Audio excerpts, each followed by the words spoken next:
Guys, here we are to do the math lesson for Tuesday, May 19th, and this is lesson 6-10 up at the top. So we got some math boxes. The first one is they want you to make a graph, okay? So up here it says on a nature walk, Amy saw 5 snails, 2 turtles, and 6 caterpillars. So what you'll do is for each of those ones, and you can use the set of boxes that's right above the name of the animal, and you're going to color in the number of boxes that goes along with the number of creatures that she saw. So for example, if she saw 5 snails, you're going to count up and you'll look at the lines. So this is 1, 2, 3, 4, 5. So you'll color in all those boxes for the snails, and then you're going to do the same thing for turtles and caterpillars, okay? Then over here, Julie had 30 crayons, and then she bought 18 more. How many does she have in all? Well, we've got a start, change, end. So we'll fill in the boxes, and then I'll have you guys go ahead and do the rest of it. So she had 30, so that's going to be our start, okay? She had 30 crayons. Now, if she bought 18 more, are we adding crayons or taking them away? Well, we're adding them because she bought 18 more, okay? That helps tell us. So we're going to add, and we're adding 18. So what you need to do is you need to figure out the end, okay? Now, in all is going to be our total. So when you write your number model, you want to think of it as kind of going across like that, okay? So essentially, there's your number model right there. So write your number model and then solve it for the number of crayons, okay?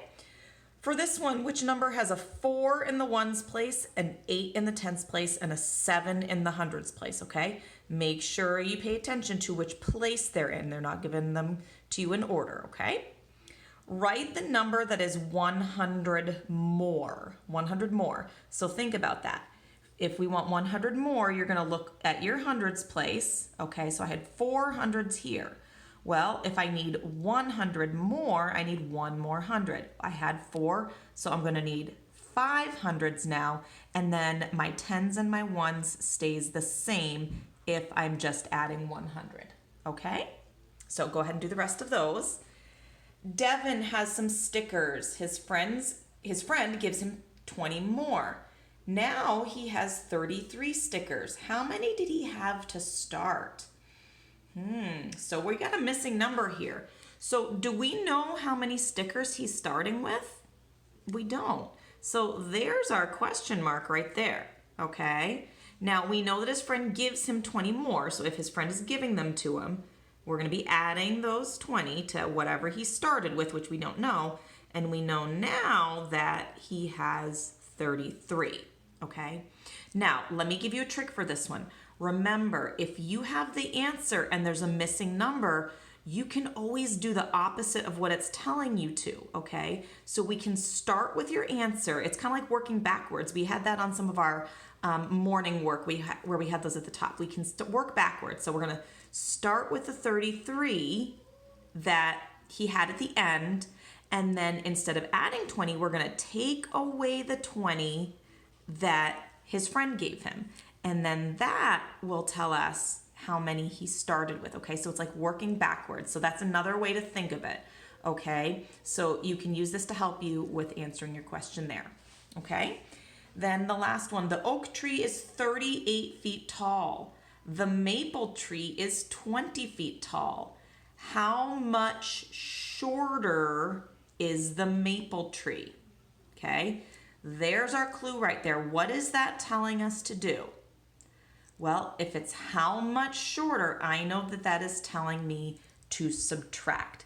I want to see if you can come up with your number model for this, okay? Make sure you're using the numbers you're given and make sure you have a question mark in your number model. But try to come up with a number model for that will solve for how much shorter is the maple tree, and then you can figure out your answer right there, okay? So I'm going to have you guys go ahead, pause your video to do your work, and then we'll go over the answers when we come back. Okay, we'll go ahead and go over the answers. So this is what your graph should look like because we had 5 snails, 2 turtles, and 6 caterpillars. So as long as it looks something like that, you're good. Okay, over here, Julie had some crayons and then she bought some more, and we want to know how many she has in all. Well, we know that she started with 30 and then she bought 18 more. So our question mark is, how many does she have in all? And so if I have 30 and I'm going to add my 10 first, that would give me 40. And then I'll add my 8, and that would give me a total of 48. Okay? 4 in the ones place, 8 in the tens place, and 7 in the hundreds place. Well, first I looked for 4 in the ones place. And right there, only these two had 4 in the ones place. Then an 8 in the tens place, so I looked at my tens place and oh, that one had 8 in the tens place. And just to be sure, I checked my 7 in the hundreds place, and there it was. Adding 100 more. Well, I looked at my hundreds place each time and I added one more 100, and then I kept my tens and my ones the same. So 718 went up to 818, 402 went up to 502, 390 went up to 490. Down here, Devin has some stickers, okay? Now we talked about how if we wrote it exactly as they explained it, we could start with our question mark, add 20, and then get a total of 33. But then I also told you that what you can do is you can kind of switch it around. You can start with the total that they gave us and then take away the 20 that his friend gave him. Because if we start with how many he has in all, take away those ones that his friend gave him, that will tell us how many he had to start. And when I solve for this, I get 13, okay? Because if I'm at 33, I can kind of count backwards by tens. 23, 13, okay? And then over here, the oak tree is 38 feet tall. The maple tree is 20 feet tall. We want to know how much shorter is the maple tree. Well, we're going to start with our oak tree, okay? And we're going to take away the height of the maple tree, okay? And when I take away the height of that maple tree, what's left will be the difference between the two. It will tell me how much shorter it is, or I can also think of it as how much taller the oak tree is. Okay, so when I have 38 and I take away 20, I kind of count backwards. So 38, 28, 18, okay? And I count backwards by 10 just as if I were using a number grid. So here are our answers for the math boxes for Tuesday, May 19th. Awesome job, guys.